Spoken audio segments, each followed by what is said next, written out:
What's next for Arsenal?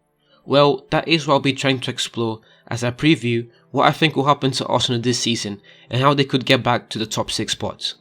I think that it is no exaggeration and totally within reason to say that Arsenal had a dreadful 2020-2021 season.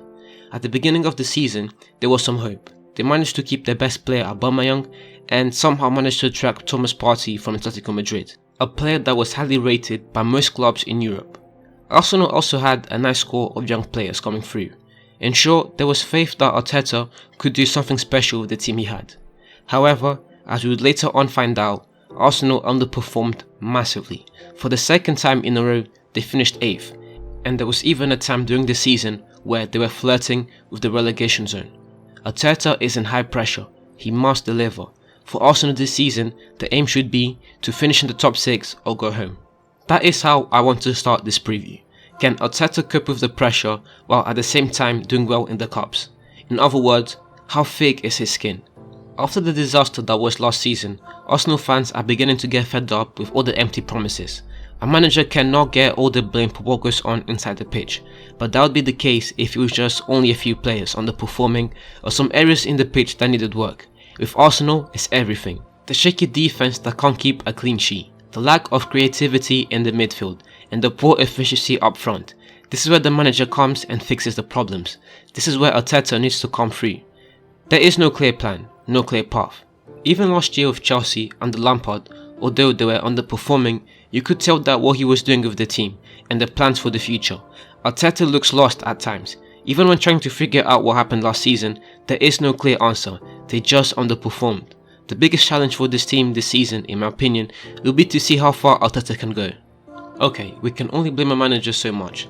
Now let's talk about the key players in the team and how these could go on to either hinder the team or get them to the places that they need to be. First up is Mr. Pierre-Emerick Aubameyang.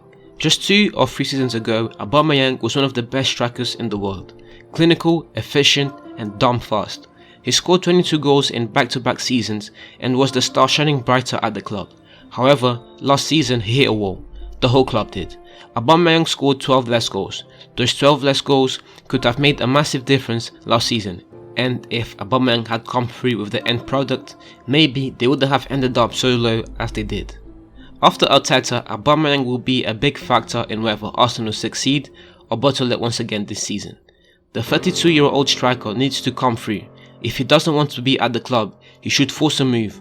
Otherwise, if he's here to stay and wants to gain back the respect of the fans, Aubameyang must start pulling his own weight and score at least 15 goals this season. His partner in crime, Lacazette, is not exempt of this same criticism.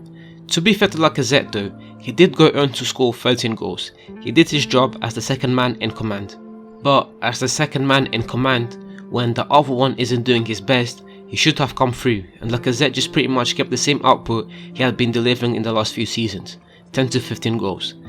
This season, if Aubameyang doesn't show up like he's supposed to, it will be up to Lacazette as not only a senior in the team, but also as one of the strikers to go beyond what he has been producing in the last few seasons. Xhaka is another man that, if Arsenal are to get back to the top 6, must come through.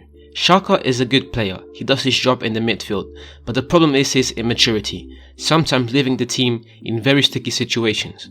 All those red cards will have to come down, and the leader in Xhaka will have to come through.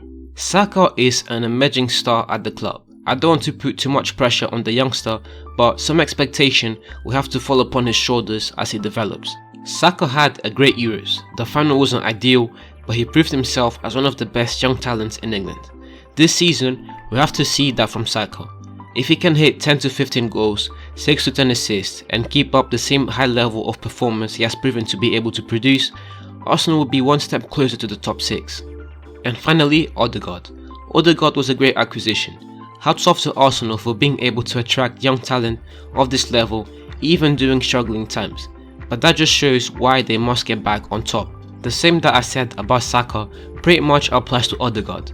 Odegaard is a great promise, very creative, but at the age of 22, we need to start seeing some type of consistent end product from him. If he can average solid numbers and deliver to the forwards, then Arsenal are closer than what we expect. Unfortunately, that is part of the problem, isn't it?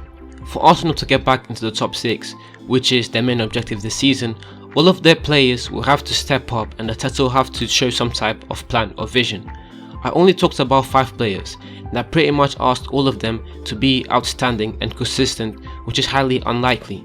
I asked Aubameyang to score 20 goals again, for Lacazette to keep up the same output he has been putting, for Xhaka to step up, for Saka to put up unrealistic numbers, and for Odegaard to turn into Ozil.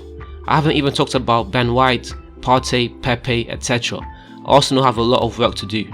Best situation possible, all of the players I mentioned in my little rant come through and Arsenal get to the top 6 and win a cup. What I think will happen: Arsenal will not finish in the top 6 because teams like Everton, West Ham, Leicester and even Leeds look like they could have more consistency. Arsenal will finish around 8th place, again either 9th or 7th. Worst possible situation, Arsenal will finish below the top 10, Arteta is fired before Christmas, and next year they sign some low-level manager and lose a key player due to frustration. Thank you very much for watching the video until the end. If you enjoyed the video, please leave a like and subscribe to the channel for more game analysis, football history, individual performances, top 10s, etc. This is the beginning of something special, and it would mean the world to me if you subscribed and help me to grow this channel.